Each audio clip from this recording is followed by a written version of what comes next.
새로운 테마라기보다는 어떤 역사의 한 그 반전의 순간이 와 있는데, 그것은 뭐냐면 드디어 이제 가인이 하나님의 임재로부터 하나님 앞에서 떠나는 장면이 나옵니다. 인류 역사에서 참 하나님과 결별을 하고 이제 인간이 자기 힘으로 모든 문제를 해결해야 되는데, 그것이 인류 문명 또는 인류 문화 발전의 단계입니다. 그래서 아주 초창기의 모습이 나오니까 어떤 면에서는 처음에 인류가 이와 같은 방식으로 해서 지금까지 소위 말하면 인간 자체, 인간의 문명을 이렇게 발전시켜 왔구나. 이건 초반에 그와 같은 의미에서 의미가 1차적으로 의미가 있고요. 두 번째는 아무리 이게 옛날 얘기 같지만 사실은 성경적으로 보면 굉장히 지금 우리 현실과 밀착되어 있습니다. 어떤 의미에서 그런지 그것도 한번 좀 살펴보려고 합니다. 자, 그러면 창세기 4장으로 가보겠습니다.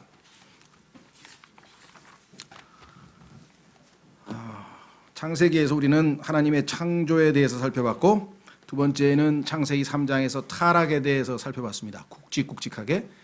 그래서 정말 인간의 비극이 시작이 됐는데 하나님께서 이제 가죽옷을 통해서 구원의 길을 알려주셨죠. 인간은 무화과 나무로 자신을 가리우고 자기 의를 내세우려고 했죠. 자, 그러니까 생명나무와 선과 악의 지식의 나무 둘 중에서 인간이 생명나무를 선택한 게 아니라 선과 악의 지식의 나무를 선택하는 바람에 문제가 터졌고, 하나님께서 이 무화과 나무를 통해서 자신의 죄를 가려보려고 하는 인간에게 가죽옷이 가야 할 길임을 또 알려주셨고, 그래서 아벨은 하나님께서 가르쳐 주신 그 구원의 바른 노선, 즉 생명나무 노선으로 다시 돌이켜서 가죽옷에 해당되는 양을 잡아서 피를 통해서 주님 앞에 경배를 드렸는데, 아벨은 올바른 길을 갔지만 반면에 가인의 경우에는 잘못된 종교를 하나 또 창시해서, 그렇죠? 자기 의를 나타내고, 그래서 결국은 또 다른 그 분기점. 그래서 처음 시작부터 우리가 아는 것처럼 창세기 1장 3절에서 하나님께서 빛이 있으라 해서 빛과 어두움을 나누기 시작한서부터 빛, 어두움, 그 다음에 밑으로 내려와서 생명나무, 지식의 나무, 노선이 두 노선으로 지금 계속 끝없이 지금 진행이 되고 있죠. 그 다음에 가죽옷, 무화과나무, 가인, 아벨, 그렇죠. 그다음에 야곱, 에서, 하여간 성경에서는 항상 이원론이라 그래가지고 하나님의 노선과, 그렇죠, 그다음에 사탄의 노선, 진리의 노선과 거짓의 노선, 성령의 노선과 육신의 노선, 이게 항상 쫙 일관성 있게 나아가서 결국에 맨 마지막 계시록에 가면은 큰 바벨론과 새 예루살렘으로 갈라지게 된다는 것이죠. 일관성 있게. 그래서 영적인 그런 그 나눔의 법칙, 원칙을 늘 염두에 두시면서 우리가 성경 공부를 해 나갑니다. 자, 그래서 이 가인이 만든 거짓 종교가 이제 드러났고, 그 거짓 종교의 그 어떤 특징이 8절에 보니까 폭력이 나타났고요. 죽였으니까. 9절에 가니까 거짓말을 했고요. 벌써 그 열매가 좋지 않죠.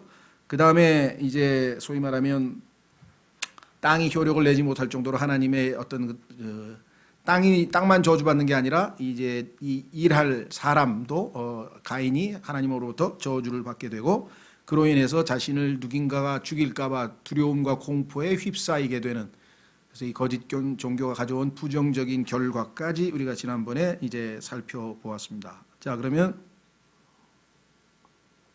드디어 16절에서 하나님 없는 문명의 발전 단계를 우리가 한번 살펴보려고 합니다. 16절.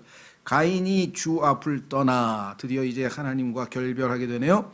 나가서 에덴의 동쪽에 있는 노 땅에 거하더라. 성경에 있는 이름 자체가 다 100% 이름 그대로 의미가 있는 것도 아니고, 히브리어의 이름은 뜻은 여러 종류이기 때문에 딱 정답이다 이렇게 하는 건 없지만, 가끔 가다가 상징적으로 뭔가 암시하는 듯한 그런 뜻이 있어요. 이게 노시란 단어인데요. 이 단어에 이제 소위 말하면 방랑 또는 이렇게 떠다니는 것, 방황, 뭐 이런 의미가 있어서 하나님을 떠나서 방황하는 인류의 모습을 우리에게 상징적으로 좀 보여주고 있는 것 같습니다. 자, 그래서 16절에서 이제 주 앞을 떠나서 우리가 6장에 가서 이제 하나님께서 홍수로 심판하실 때까지 그 아주 일관성 있게 계속해서 이 타락하고 있는 인간의 모습들을 우리가 보게 되고요. 그 와중에서 이제 하나님께서 아벨을 대신해서 셋을 보내셔서 이제 그나마 하나님을 찾는, 그렇죠, 또 다른 한 노선이 또 등장합니다. 그러니까 여기서도 이제 아벨 대신에 가인과 아벨과의 그 노선에서 다시 가인과 셋으로, 가인의 후손과 셋의 후손으로 나뉘어지게 됩니다. 그래서 가인의 후손은 라멕이라고 하는 일곱 번째, 그러니까 아담으로부터 시작해가지고 가인을 거쳐서 일곱 번째 세대에 해당되는 사람이 라멕인데, 이때 가면은 이제 거의 뭐 밑바닥까지 온 거예요.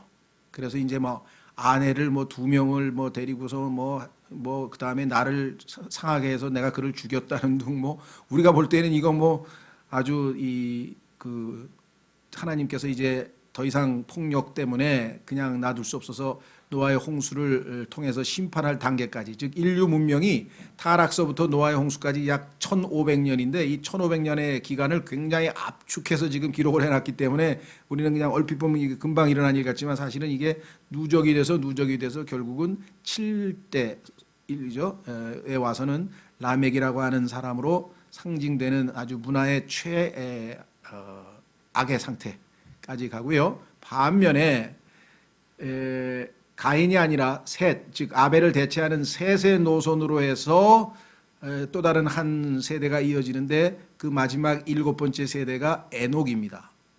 그런데 에녹은 누구였습니까?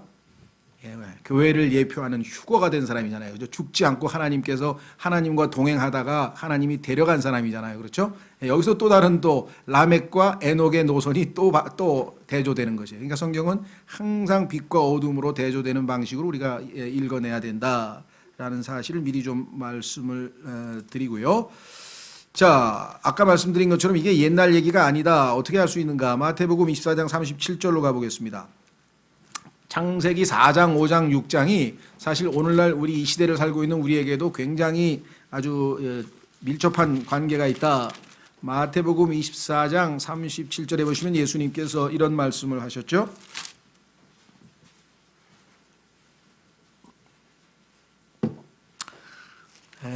마태복음 24장입니다. 예수님의 그 유명한 뭡니까? 올리브산 설교. 이거 옛날 감람나무라 그랬는데 올리브산이라고 우리는 부르죠. 한문을 안 쓰고 올리브. 예수 그리스도의 그 3대 설교가 있어요. 그 유명한 첫 번째 설교는 이제 산상 설교라고 하기도 하고 산상 수훈이라고도 하는데, 일단 설교라고 우리가 이제 sermon이라는 말을 쓰니까 산상 설교해서 천국, 즉 예수님께서 세우실 천년 왕국의 하늘의 왕국의 헌법을 5장, 6장, 7장에서 공포를 했는데 엄청나게 정말 수준이 높아서 얼핏 보면 와 하는 그런 내용들이 거기 많이 들어 있습니다.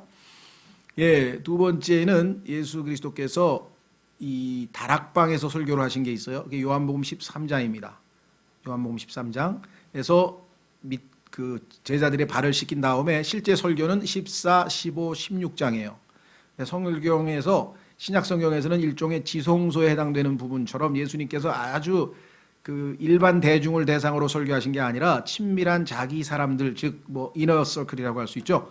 자기 제자들만 놓고 예수님께서 십자가를 지시기 전에 마지막으로 하시고 싶은 말씀을 하셨는데, 거기에 보면은 그 유명한 포도나무 비유도 나오고 성령의 오심도 얘기하고 예수님께서 내가 곧 길이요 진리란 말씀도 나오고 아주 뭐 주옥 같은 아주 깊이 있는 내용들이 거기에 많이 들어가 있어요.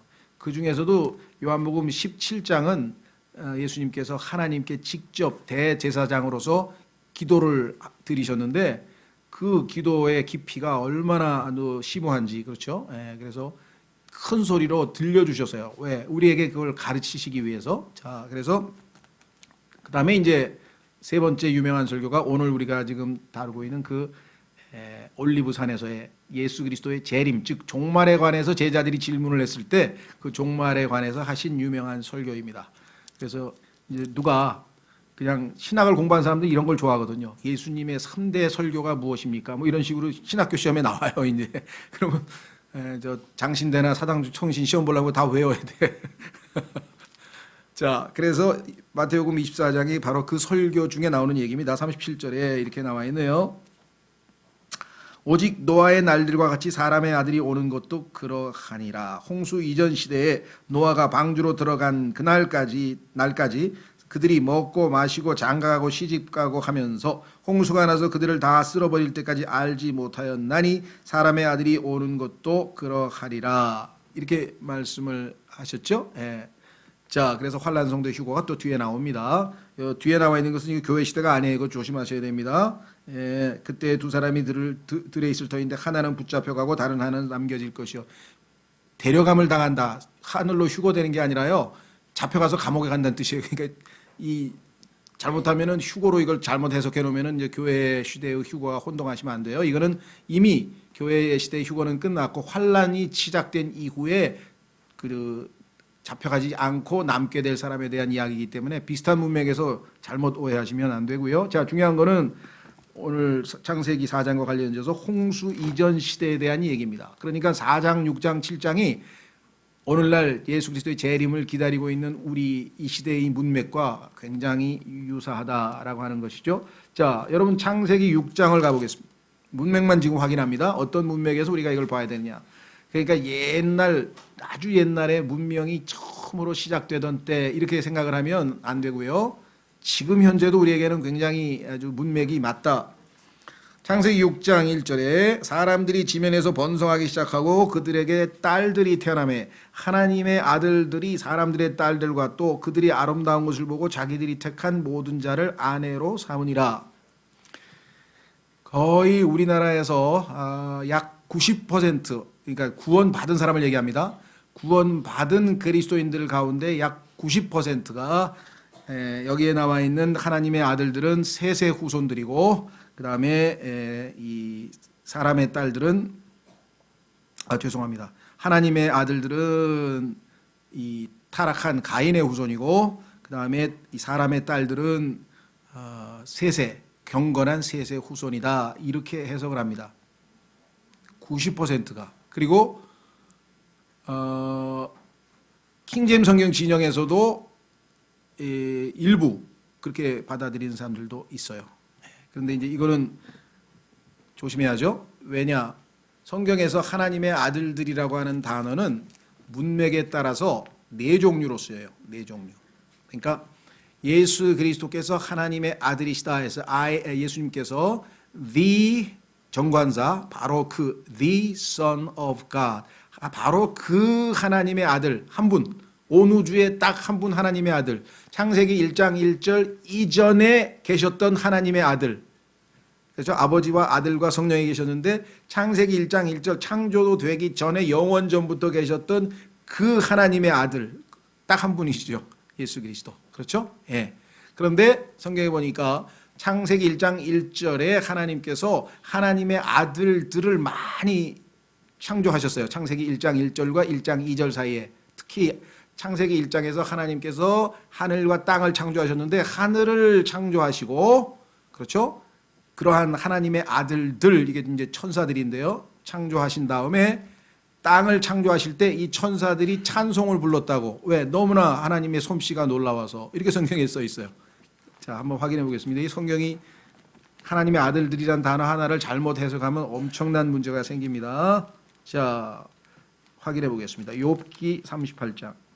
욥기 38장.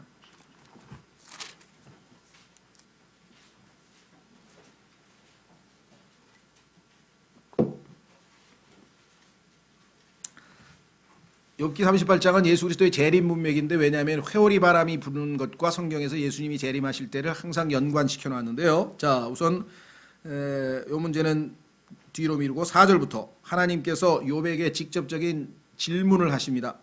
내가 땅에 기초들을 놓을 때 내가 어디 있었느냐? 너는 창조도 안 돼 있지 않았느냐? 네게 명철이 있거든 밝히고 하라. 너하고 나하고 차이를 알겠느냐? 네가 어떻게 나에게 이렇게 저렇게 말대꾸를 할 수 있느냐 하면서 주님이 욥을 자기 자신을 바로 알려주시기 위해서 질문하고 계십니다. 누가 그것의 치수들을 땅이죠 정하였는지 네가 아느냐? 누가 그것 위에 줄을 팽팽히 쳤느냐? 그것의 기초들을 어디에 고정하였느냐? 혹은 그것의 모퉁이 돌을 누가 놓았느냐? 하나님께서 땅을 창조하실 때 치밀하게 설계해서 완벽하게 지금 여러분들이 아마 이 지구의 지름, 그다음에 뭐 원주, 그다음에 뭐 길이, 뭐 온도, 이게 얼마나 치밀하게 계산되어서 지금 존재하고 있는지는 관련된 책을 보시면요, 뭐 입이 다물어져요. 그러니까 지금 하나님이 창조한 그 치밀한 계산대로 안 되면요, 이 지구라는 게 벌써 이미 파괴되고, 지금도 마찬가지입니다. 태양과 지구의 거리가 조금만 가까워져도 다 타 죽고요, 조금만 멀어지면 다 얼어 죽고요. 딱 지금 요렇게, 그나마 비록 덥지만 지금 인간이 그 오존층을 다 망가뜨려서 그런 겁니다. 지금 이렇게까지는 안 더웠죠. 어쨌거나 요 상태가 됐으니까 지금 이렇게 유지되고 있죠. 그래서 정확하게, 뭐 우주는 정말 지난번에 우리 수학에 대해서 산수 계산에 대해서 배웠습니다만은 정확하게 계산되어 있습니다. 자, 여기서 그 얘기를 길게 할 수 없고 뭐 관련 책들이 많이 있습니다. 문제는 이겁니다. 7절, 어느 때 새벽별들이 함께 노래하고 하나님의 모든 아들들이 기뻐 소리를 질렀느냐. 내가 창세기 1장에서 땅을 창조할 때 얼마나 이 하나님의 아들들이 그 솜씨에 찬송을 불렀느냐, 이게 노래를 불렀다 그래요. 노래하고 기뻐 소리를 질렀느냐. 생각해 보셨어요, 여러분들? 예? 노래가 얼마만큼 중요한지 우리 인간 세상에 있어서 창세기 1장 1절 그 순간에 벌써 노래했네요. 노래하고 하나님의 모든 아들들이 기뻐 소리를 질렀느냐, 혹은 바다가 태에서 나오는 것 같이 했을 때 이제 그 땅의 창조에 대해서 지속되고 있는데요. 중요한 거는 하나님의 모든 아들들이. 그러면 창세기 1장 28절에 인간 창조도 전에, 인간이 창조되기도 전에 하나님의 아들들이 있었죠. 이해가 되시겠죠? 자, 그 아들들에 대해서 욥기 1장에도 또 써 있어요. 한번 확인해 보겠습니다. 욥기 38장뿐만 아니라 욥기 1장에 보면 셋째 하늘에 하나님께 사탄이 보고를 하러 들어갔어요. 하나님, 제가 보고 드리겠습니다. 그때 옆에 쫙, 그렇죠? 옆에 그 보좌진이라는 옆에 같이 쫙 늘어서 있는 사람 존재가 있었는데 그들이 누구냐면 하나님의 아들들이에요. 하나님의 아들들이 사탄이 하나님께 보고 드릴 때 옆에서 지켜보고 있었다. 그리고 성경에 써 있어요. 자, 욥기 1장 보겠습니다. 6절. 이제 하루는 하나님의 아들들이 자기를 주 앞에 보이려고 왔는데 사탄도 그들 가운데 오니라. 주께서 사탄에게 이르시되 네가 어디에서 오느냐 하시니, 이에 사탄이 주께 대답하여 이르되 땅에서 여기저기 다니고 또 그 안에서 위아래로 거닐다가 오나이다. 그래서 쭉 자기 임무를 나름 마치고 셋째 하늘에 와서 하나님 앞에 이제 구하고 있는 장면이 나와 있어요. 그러면 셋째 하늘에 하나님의 아들들이 같이 있었다? 여기 있죠? 하나님의 임재니까 셋째 하늘 아니에요. 그렇죠? 자, 2장에 또 있어요. 또 하루는 하나님의 아들들이 자기들을 주 앞에 보이려고 왔는데 사탄도 그들 가운데 와서 주 앞에 자기를 보이니라. 이와 같이 구약 시대의 하나님의 아들들은 천사들에 대한 언급입니다. 성경에서 하나님의 아들이라고 불릴 때에는 죄를 짓지 않은 자, 죄 없이 창조된 창조된 존재에 대해서 하나님의 아들이라고 말을 썼는데, 자, 실제적으로 창세기 1장에 나와 있는 아담도 성경에 보니까 하나님의 아들. 우리 생각에 아담은 거듭나지 않았는데 하나님의 아들? 예, 하나님의 아들이었어요. 자, 확인해 보겠습니다. 누가복음 3장. 우리가 하나님의 말씀을 공부할 때는 성경 이외의 다른 모든 편견들을 일단 내려놓고요. 창세기 1장에서요. 아담이 창세기 3장에서 타락해가지고 선과 악의 지식의 나무를 먹는 순간 하나님의 형상을 잃어버리고 타락한 인간이 된 것이지, 그 전에는 하나님의 아들이었다니까요. 아담도. 자, 창세기 3장 예수님의 족보가 23절서부터 나갑니다. 네, 죄송합니다. 누가복음. 안 졸고 계시네. 누가복음 3장 23절서부터 예수 그리스도의 족보가 쭉 나오는데 맨 끝으로 가서 38절. 게나는 에노스의 아들이요 에노스는 셋의 아들이요 셋은 아담의 아들이요 아담은 하나님의 아들이었느니라. 이렇게 돼 있죠. 예, 그런데 여기에는 소문자로, 영어로 보면 the son of God 할 때 소문자로 돼 있죠. 그런데 예수님은 the son of God 할 때 대문자로 돼 있거든요. 그러니까 아담은 뭐예요? figure, 모형이고 실체는 예수 그리스도고, 그게 로마서 5장에 써 있잖아요. 로마서 5장에 아담은 오실 분의 모형, figure, 모형이었느니라 이렇게 되어 있죠. 그러니까 원래는 하나님의 진짜 아들이신 예수님이 계셨고 그 예수 그리스도를 형상, 그 하나님의 형상을 따라 아담을 창조하셨는데 죄 짓기까지는 하나님의 아들이었죠. 그런데 그 아담이 타락을 해서 이제 더 이상은 하나님의 형상대로 아담의 후손들은 태어난 것이 아니라 하나님의 형상이 아닌 아담의 형상을 따라, 즉 타락한 죄인의 형상을 따라 확인해 보겠습니다. 창세기 5장. 창세기 5장에 가면 이제 아담은 하나님의 아들의 신분을 잃어버렸잖아요. 창세기 3장에서. 그렇기 때문에 그 다음에 태어나는 아들들은 아담의 아들들이지 하나님의 아들들이 더 이상 아니란 말이죠. 우리 아담의 후손들은.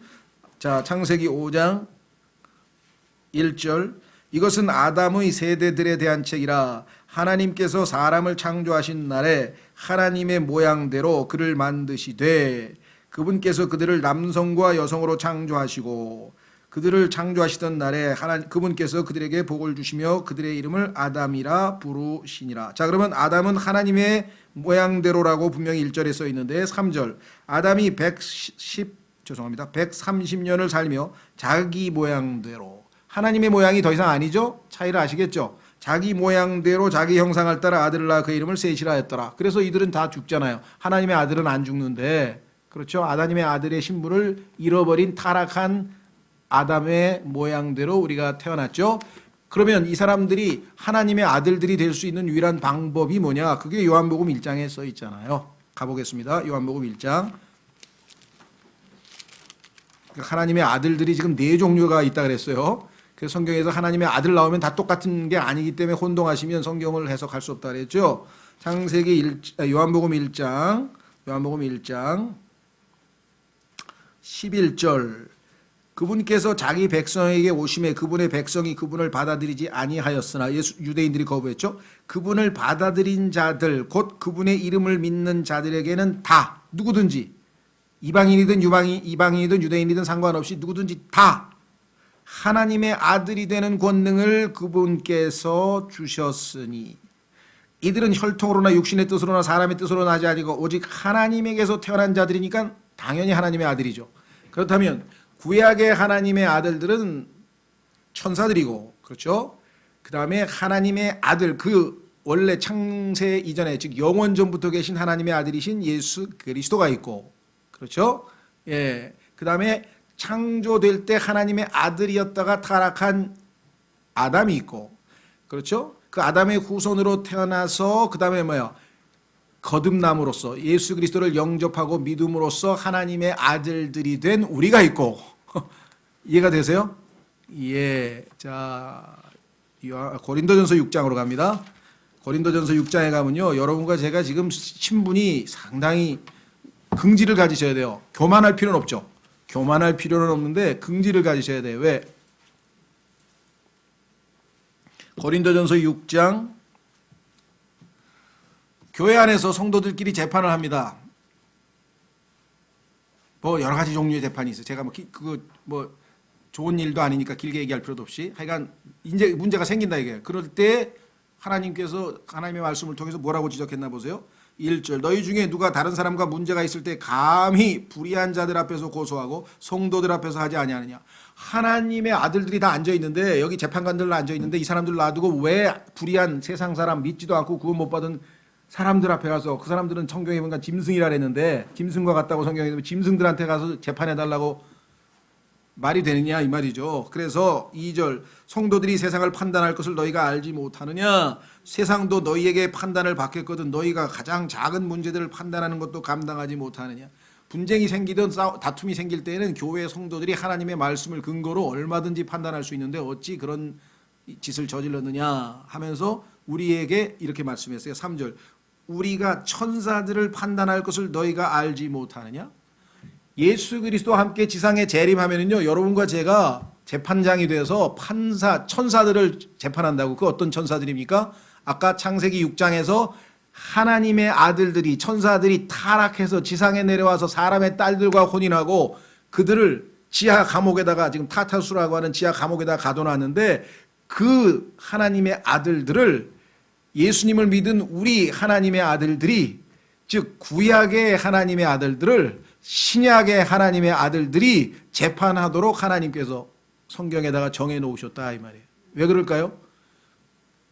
예수 그리스도가 직접 나서서 심판할 수준이 아니잖아요. 이 천사들이 우리 같은 사람한테 맡기는 거예요. 그렇죠? 시시한 사건이니까 우리가 판단해도 충분히 판단을 하고도 남으니까 예수님께서 뭐하러 나타나실 필요가 있어요? 우리 보고 대리인 보고 가서 너희들이 하라 그러. 이해가 되세요? 그래서 우리가 예수님 대신 지금 이 천사들을 심판할 그런 지위와 신분을 가지고 있는 사람이기 때문에 우리가 긍지를 가져야지, 너희들 어떻게 세상 판사들한테서 그런 재판을 했냐고 지금 꾸중하는 장면이 나오죠.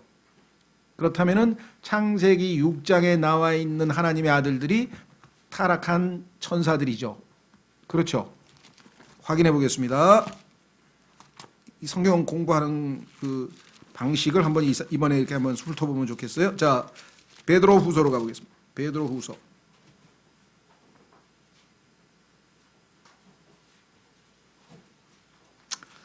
베드로 후서 2장 4절.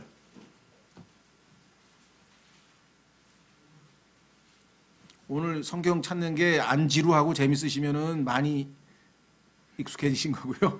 여전히 나는 지쳤다, 힘들다 그러면 조금만 더 하시면 돼. 조금만 더 하시면 이제 재밌어지실 것 같아요. 자, 베드로후서 2장 4절. 하나님께서 죄를 지은 천사들을 아끼지 아니하사 지옥에 던지시고 어둠의 사슬에 넘겨주어 심판 때까지 예비해 두셨으며 옛 세상을 아끼지 아니하시고 오직 의의 선포자인 여덟째 사람 노아를 구원하시며 경건치 아니한 자들을 세상의 홍수를 내리셨고. 자, 그러니까 분명히 죄를 지은 천사들이 있었죠. 예, 바로 이 천사들이 지금 창세기 6장에 나오는 천사들, 또 창세기 1장 1절과 2장에 나오는 천사들, 하여간 둘 중에 하나인데요. 하여간 천사들이 죄를 지어서 하나님 앞에 지금 심판 대상이 되어 있다라는 건 분명한 거죠. 자, 그 다음에 조금 더 넘기셔서 유다서로 갑니다. 유다서.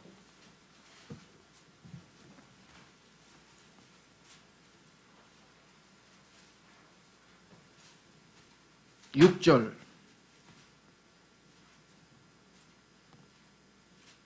유다서 6절. 또 자기들의 처음 신분을 지키지 아니하고, 처음 신분이 뭐였습니까? 하나님의 아들이었어요. 그런데 그걸 안 지키고, 그 다음에 어떻게 했어요? 자기들의 초소를 떠난 하늘에 있는 하나님의 천사들이야. 그러니까 하늘에 있어야 되는 자들이 땅으로 내려와 가지고 땅의 아름다운 여자들을 찾아다녔어. 그게 창세기 6장에 벌어진 엄청난, 온 땅에서 우리가, 그런데 그 흔적이 어디에 있습니까? 신들이 지상에 내려와서 사람의 딸들과 혼인한 것이, 그게 그리스 신화 얘기예요. 그리스 신화 얘기가 그냥 나온 게 아니에요. 실제로 있었던 일들이에요. 그런데 그걸 각색해가지고 그렇게 얘기를 했지, 실제 창세기 6장에 보면은 하나님의 아들이 사람의 딸과 혼인을 했더니 자이언트, 거인이 나왔잖아요. 그걸 히브리어로는 네필림이라고 하는데, 히브리어 쓸 필요 없어요. 킹제임 성경이 정확하게 자이언트라고 번역이 되어 있죠. 그렇죠? 예. 우리나라 민족 설화에도 있어요. 하나님의 아들 환인이, 환인의 아들, 환인이 하나님이죠. 환인의 아들 환웅이 웅녀하고 혼인을 해가지고 단군이 나오셨어. 그 얘기가 그 얘기예요. 전 세계 어디를 가도 이런 실제 있었던 타락한 천사들에 대한 이야기가 나옵니다. 실제로 있었던 일이죠. 자, 여기 보세요. 자기들의 처음 신분을 지키지 아니하고 자기들의 초소를 떠난 천사들을 큰 날의 심판 때까지 영존하는 사슬에 묶어 어둠 밑에 예비해 두셨는데, 이 자들을 여러분과 제가 재판한다고, 심판한다고 고린도전서에 써 있잖아요. 생각해 보셨어요? 자, 그러니까 창세기 6장에 있는 이 하나님의 아들이 누구냐를 놓고 대한민국뿐만 아니라 전 세계의 신학교에서 논쟁을 하고 있습니다. 아직도.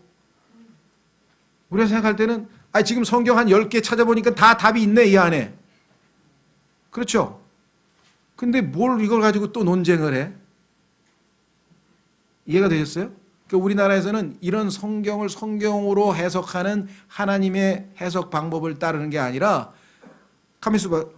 하나님의 아들들? 그럼 거듭난 우리들 얘기하는 거 아니야? 그러면, 그러니까 세세 경건한 자녀들은 하나님의 아들들이고, 그렇죠? 그 다음에 누구야? 사람의 딸? 그러니까 누구야? 아까 가인. 하나님의 아들들은 경건한 셋의 자손이고 사람의 딸은 타락한 가인의 자손이고 그래서 믿는 사람이 안 믿는 여자랑 결혼해가지고 심판받은 거다. 이렇게 되어 있어요. 그렇죠.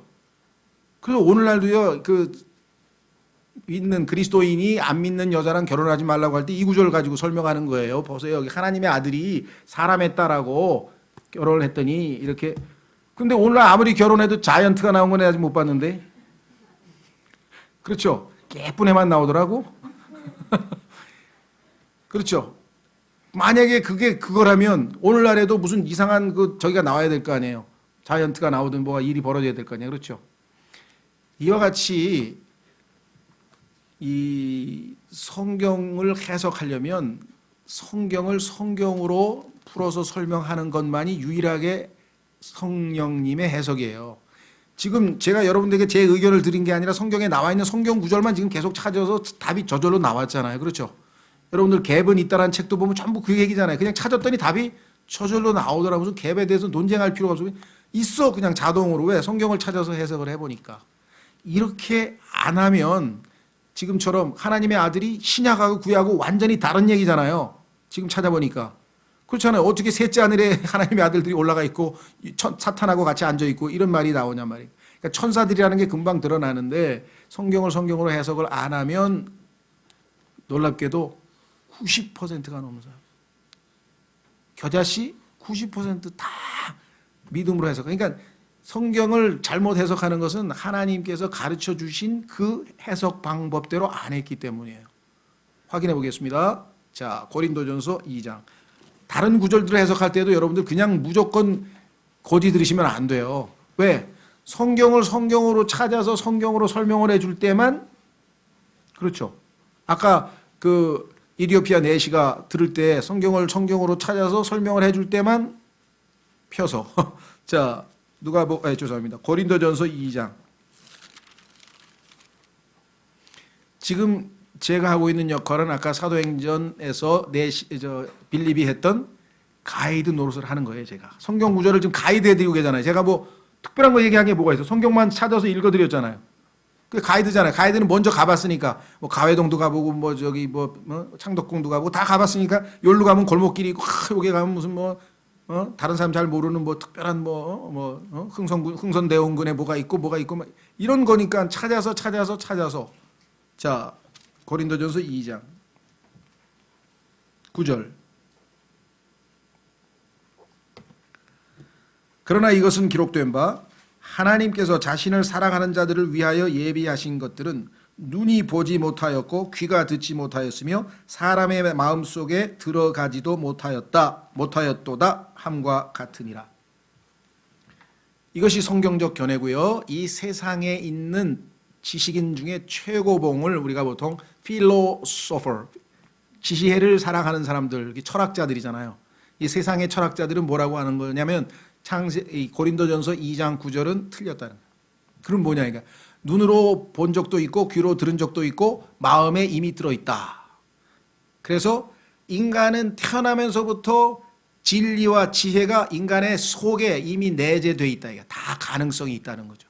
그래서 그 안에 인간의 마음속에 들어있는 그 진리와 지식을 이렇게 끄집어내야 되는데 그때 도움이 필요하다. 누가? 철학자가 해준다 이게. 상담을 하면서.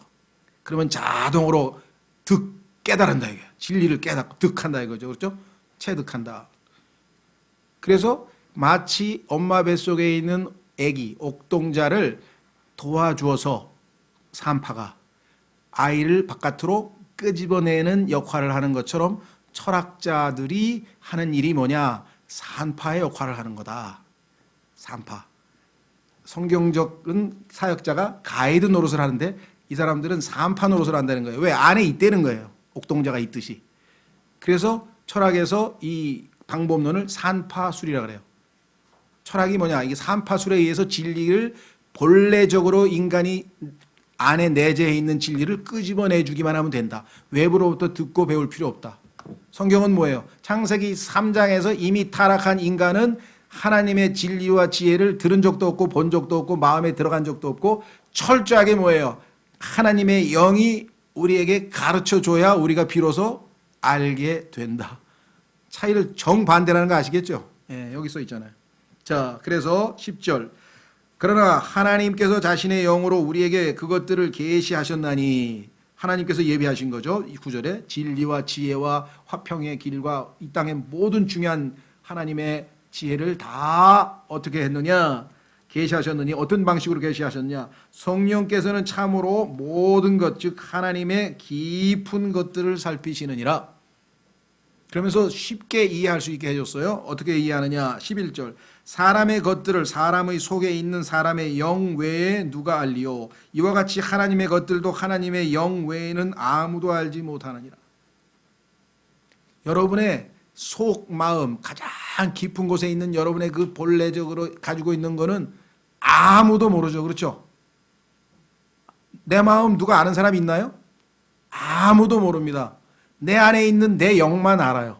내가 고통당하고 있든지 내가 기뻐하든 뭔가 내 마음의 상태를 아는 것은 내 안에 있는 그 영이듯이 하나님의 깊은 것들 역시 하나님의 영 외에는 모른다 이 말이죠. 그래서 하나님의 깊은 것들, 우리 하나님을 사랑하는 자들을 위해서 예비해 놓으신 것들을 알게 해 주시려면 하나님께서 하나님의 영을 우리 안에 보내셔서 그 하나님의 영이 가르쳐줘야 알 수 있다. 그거 써 있잖아요. 12절. 이제 우리가 세상의 영을 받지 아니하고 하나님으로부터 난 영을 받았으니 이것은 우리가 하나님께서 우리에게 값없이 주신 것들을 알게 하려 함이라. 요한복음 16장 13절에서 뭐라고 말씀하셨습니까? 성령께서 오신 목적 중에 하나는 모든 진리 가운데로 우리를 인도하시기 위해서 오셨다. 그렇죠? 성경을 읽고 진리를 알고 지혜를 알고 하나님에 대해서 조금이라도 뭘 알 수 있는 것은 우리의 아까 얘기한 것처럼 이성을 동원하고 뭐 철학을 동원해서는 절대로 안 되고 성령께서 내 안에 들어오셔서 이렇게 조명해 줘야 하나님의 깊은 것들을 우리가 알 수 있다는 거죠. 자, 그렇다면 구체적으로 13절에서 방법론이 나오네요. 또한 우리가 그것들을 말하되, 그것들은 뭐냐면 여기 나와 있는 값없이 주신 것들이죠. 그것들을 말하되 사람의 지혜가 가르치는 말로 하지 아니하고. 자, 성경을 펴서 성경을 가르치는데 이것이 구조주의적 언어학 방법을 동원하면 이것은 이렇게 해석이 돼야 마땅합니다. 뭐 이런 식으로 성경을 가르쳐 놓으면은 문학작품 해석하는 거지 그게 어디 하나님의 말씀을 우리에게 좀 가르쳐 주는 거예요. 하나님의 말씀은 하나님의 영이신 성령께서 해석을 해줄 때만 우리에게 가능하다는 얘기죠. 그래서 바울도 똑똑하지만 사람의 지혜로 가르치는 말로 안 했다 그랬어요. 배울 만큼 배운 사람이에요, 바울이. 그런데 그걸 아무 소용이 없더라 이거죠. 그래서 그건 싹 버리고 어떻게 해야 되느냐? 성령님께서 가르치는 말로 하나니. 내가 너희에게 지금까지 성경 기록하고 설명하고 하나님 말씀 선포한 것은 다 성령께서 가르쳐주는 그거를 내가 그대로 도구로 쓰임받아서 전달했을 뿐이다. 이렇게 얘기를 했다.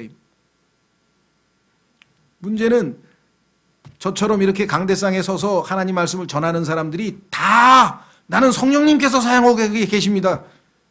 다 그러지. 나는 내 생각을 얘기하니까 뭐 듣고 싶은 사람, 그런 사람이 없다 이 말이에요. 그러면 이제 강대상에서 다 자기가 하나님에 의해서 성령님이 쓰시고 계신다 그럴 때 정말 성령님이 사용하고 계신지를 어떻게 아냐 이 말이에요. 여기서 속으면 안 될 거 아니에요. 가짜로 얘기하는데 성령님이 얘기한 거로 하면 안 되지. 입에서는 악한 영이 나가는데 성령님으로 속으면 안 되잖아요. 그렇죠? 나중에 계시록에 가면은 깨구리 같은 영이 막 나오잖아요 지금. 근데 그거를 하나님의 영으로 착각해버리면 큰일이 나요. 속는 거라. 안 속는 방법은 뭐냐? 지금 여러분과 제가 했던 그 작업이래. 베레아 사람이 어디요? 누구보다 더 고상하다 그랬나요? 하여간 데살로니가 사람보다 더 고상해서 성경을 바울이 가르쳤는데 그게 진짜 맞는지 틀리는지 성경으로 확인해보고 창세기 6장 하나님의 아들들 맞네, 천사들 맞네. 그렇게 했지. 그거는 셋의 경건한 자손이고 딸들은 가인의 타락한 자녀들이어서 안 믿는 사람이 믿는 사람하고 결혼했더니 이렇게 되지 않았습니까? 그 순간에 어떻게 돼요? 근데 그게 셋의 경건한 아들들이, 아니 아담은 이미 타락해서 하나님의 아들이 아닌데 아담도 하나님의 아들이 아니고 아담의 후손은 다 아담의 모양으로 나왔다고 성경에 써 있는데 느닷없이 왜 셋의 자녀들을 하나님의 아들들이라고 그럴까? 벌써 이상하잖아요. 그렇죠? 그러니까 그런 것들을 이건 아니구나. 그럼 어떻게 해야 되느냐? 지금처럼 성경을 성경으로 설명할 때만 여기 써 있잖아요. 곧 영적인 것들은 영적인 것으로 비교하느니라. 제가 계속 비교했습니다. 지금 성경을. 요한복음 6장 63절로 가겠습니다. 요한복음 6장 63절. 여기 영적인 것들이 뭘 얘기하느냐 이거죠. 영적인 것을 영적으로 비교할 때만 성령님이 가르치는 방법이라 그랬어요. 성령님이 지금 나에게 성경을 가르쳐주고 계시는구나. 그걸 확신하려면 반드시 영적인 것을 영적인 것으로 비교해서 가르쳐줄 때만 이건 성령님이 가르치시는 거다. 확신을 가질 수 있는데 요한복음 6장 63절. 살리는 것은 영이며 육은 아무것도 유익하게 하지 못하느니라. 내가 너희에게 이르는 말들이 곧 영이요 생명이니라.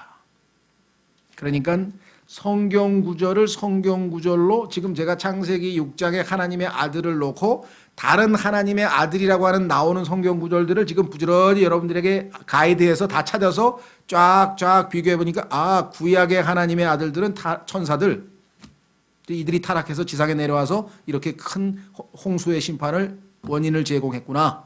그렇죠? 그래서 그들을 심판하기 위해서 지금 감옥의 지하에다 하나님께서 가둬놨다고 유다서 베드로후서에 써 있는데 그들을 심판할 하나님의 또 다른 아들들이 놀랍게도 나구나. 나를 포함해서 여기 있는 모든 분들이구나. 그게 요한복음 1장 12절에 나오는 그것이구나. 그렇죠? 그래서 계속 비교했더니 더 이상 뭐 따로 설명할 필요가 없다 이거죠. 주장할 필요도 없고 설명이 자동으로 풀렸어요. 그렇죠? 자, 그래서 성경 또 하나 찾습니다. 하나님께서 이렇게 차근차근 이해를 하게 해주셨죠. 자, 다니엘서 4장. 다니엘서 4장. 그래서 성경에 뭐라 그랬습니까? 여기에서 조금, 저기에서 조금, 여기에서 조금, 저기에서 조금. 그러니까 하나님이 전부 다 숨겨놨다는 거예요. 그래서 금을 캐든 은을 캐든 그렇게 캐내야, 그러니까 지금 이 방법 이외에는 다른 방법이 없기 때문에 지루하고 힘들더라도 처음에는 좀 훈련하면서 부지런히 해서 이제 익숙해지면은요, 제가 성경 뭐 어디 찾자고 얘기도 하기 전에 다음 성경 구절이 또 저거 그 다음에 그거 다니엘서 나와야지. 그럼 이렇게 된다 이 말. 자, 다니엘서 4장. 2장. 다니엘서 2장에 보면요, 그 유명한 느부갓네살 왕이 본 환상이 있어요. 큰 환상, 머리서부터 시작해가지고 바벨론 제국서부터 시작해가지고 적그리스도의 제국에 이르기까지 쭉 10발가락까지 나오죠. 자, 그래서 이 인류 역사를요. 자, 그러니까 바벨론 제국서부터 시작해서 인류의 역사를 하나님께서는 그냥 동상 하나로 해결해 버렸죠. 동상 하나만 보면 인류 역사가 다 풀려 그냥 자동으로. 그렇게 예언을 해 놓으셨잖아요. 그렇죠? 여기 보십시오. 36절부터 다니엘서. 그 꿈은 이러한즉 우리가 왕 앞에서 그것의 해석을 구하리이다. 오 왕이여 왕은 왕들의 왕이시오니 하면서 지금 쭉 내렸죠. 어디입니까? 37절. 하늘의 하나님께서 왕에게 왕국과 권능과 세력과 영광을 주셨나이다. 사람들의 자녀들이 어느 곳에 거하든지 그분께서 들의 짐승들과 하늘의 날짐승들 곧 그것들을 왕의 손에 주시고 왕을 그 모든 것을 다스릴 치리자로 삼으셨으니 왕은 이 금머리입니다. 동상 큰 형상이 하나 있는데 거기에 머리는 금으로 되어 있는데 그 금이 바로 당신입니다. 왕 이후에 왕의 왕국보다 못한 다른 왕국이 일어날 것이요, 그게 메데 페르시아였습니다. 셋째로 또 다른 놋 왕국이 온 땅을 다스릴 것이며, 이 놋도 우리 조금 이따 창세기 4장에 보면은 놋과 철을 만드는 두발 가인이라고 하는 사람들이 놋과 철의 전문가인데 여기 벌써 또 놋이 나왔잖아요. 그러니까 성경이 지금 계속 연결이 되는데, 넷째 왕국은 쇠같이, 놋, 쇠, 이게 다 세상 왕국들이거든요. 두발 가인이 놋과 철의 전문가라고 나왔죠. 가인의 아들 중에 하나가. 이 모든 것은 부수는 쇠같이 그 왕국이 모든 것을 산산조각내고 상하게 하리이다. 41절. 왕께서 그 두 발과 발가락들이 얼마는 토기장이의 진흙이요 얼마는 쇠인 것을 보신 것 같이 그 왕국이 나누일 것이로되, 왕께서 쇠와 진흙이 섞인 것을 보신 것 같이 그 왕국에 쇠의 강함이 있으리이다. 그 두 발의 발가락들이 얼마는 쇠요 얼마는 진흙인 것 같이 그 왕국도 얼마는 강화돼 얼마는 부서질 것이며 왕께서 쇠와 진흙이 섞인 것을 보신 것 같이 그들이 자신을 사람들의 씨와 섞을 터이나. 이건 뭔 소리요? 사람들의 씨와 섞으면 섞는 사람은 사람의 씨가 아니란 소리 아니에요. 무슨 말인지 이해가 되겠어요? 사람의 씨가 아닌데 사람의 씨와 섞이는 케이스가 지금 우리가 읽은 창세기 6장 얘기인데 그것이 예수 그리스도의 재림 때에 일어날 거라고 예언이 되어 있는데 그래서 예수님께서는 나의 날들이 곧 노아의 날들과 같을 것이다. 즉 노아의 당시에 있었던 일들이 예수님 재림 때에도 또 일어나는데 그중에 가장 상징적인 것 중에 하나는 타락한 천사들이 지상에 내려와서 사람의 딸들과 즉 사람의 씨와 섞이는 일이 앞으로 또 발생한다는 것이에요. 환난 기간 중에 우리 올라가고 나면 여기 써 있잖아요. 왕께서 쇠와 진흙이 섞인 것을 보신 것 같이 그들이 자신을 사람들의 씨와 섞일 터이나. 사람들의 씨가 아닌 자들이 사람들의 씨와 섞는 일이 일어나게 될 것이다 라고 이야기를 했다면 지금 창세기 4장의 문화는 우리가 초미의 관심을 가지고 봐야 될 것이지 아주 옛날 얘기를 하니까 편안하게 듣고 있을 상황이 아니라는 거죠. 지금 이 시대의 문화와 다를 게 하나도 없다는 것이죠. 자, 그래서 현장감 있게 이제 창세기 4장, 5장, 6장을 우리가 살펴봐야 한다 이 얘기입니다. 자, 그래서 자 한번 읽고 자 16절서부터 24절까지 한번 읽고 공부는 다음 주에 하겠습니다. 이게 초석을 너무 길게 깔았네요. 그렇죠? 자, 창세기 4장 16절에서 24절까지가 오늘날 문화 트렌드와 똑같아요. 예수님도 마지막 때에 이런 일이 일어난다. 첫째, 가인이 주 앞을 떠나 나가서 에덴의 동쪽에 있는 놋 땅에 거했더라. 하나님을 버리고 세상에서 방황하는 인간의 모습. 20세기에 와서 그러한 인간들을 실존주의자들이 우주의 미아라 그랬어요. 길 잃어버린 자들, 우주에서 길을 잃어버려서 집이 없는 자들이라고 스스로 한탄한 우주의 미아라는 아주 용어를 만들어냈죠. 그가 자기를 알았더니 그녀가 수태하여 에녹을 낳음에 가인이 한 도시를 세우고 이제 동산 가든에서 도시로 옮겨갔습니다. 자기 아들의 이름을 따라 그 도시의 이름을 에녹이라 부르니라. 하나님의 이름도 아니고 자기 아들 이름 따서 붙였어요. 사람을 높이는 문화. 에녹에게 이랏이 태어났는데 이랏은 무후야엘을 낳고 무후야엘은 무두사엘을 낳고 무두사엘은 라멕을 낳았더라. 엘자가 들어가면 전부 다 하나님과 관련되어 있거든요. 엘로힘. 그래서 아직도 하나님에 대한 뭔가 흔적이 있나 싶지만요. 이름의 내용을 보면 뭐 하나님으로부터 벌을 받았더라 뭐 그런 이름들이에요 주로. 그러니까 하나님이 들어간다고 해서 다 좋은 이름이 아니에요. 엘자 들어가면 우리는 얼핏 생각할 때는 아 그래도 하나님에 대한 흔적이 좀 있나 보네 그런데 나쁜 쪽으로 있어요. 그렇죠? 자, 이름도 점점점점 라멕. 자, 계산해 보십시오. 아담이 1대죠. 가인이 2대죠. 그렇죠? 에녹. 그다음에 이랏. 그다음에 무후야엘. 그다음에 무두사엘. 그다음에 라멕. 그럼 뭐예요? 아담으로부터 7번째 세대입니다. 7이라고 하는 숫자가 성경에서 완성 숫자라고 했잖아요. 여기에서 타락이 무르익은 거예요. 완전하게 완성됐어요. 그래서 어떤 일이 벌어지나 보세요. 열매가 라멕이 두 아내를 취하였는데 하나님께서는 처음에는 그게 아니라 그랬죠. 딱 한 남자가 그렇죠. 부모를 떠나 한 여자와 결합해서 한 가족이 한 몸이 된다 그랬는데 지금 이게 두 아내라 그랬죠. 하나의 이름은 아다요, 다른 이름은 실라더라. 나중에 이름 보면은 이 이름도 아주 재미있는 이름인데 치장하다는 이름도 있고요. 뭐 그러니까 중요한 거는 아다가 야바를 낳음에 그는 장막에 관한 자들과 가축을 소유한 자들의 조상이 되었고 생존을 해야 됩니다. 이제 살아남아야죠. 그의 형제 이름은 유발이었는데 그는 하프와 오르간을 다루는 모든 자들의 조상이 되었더라. 자, 먹고 살 만한 게 해석되면 어떻게 됩니까? 우리나라가 지금 그렇죠.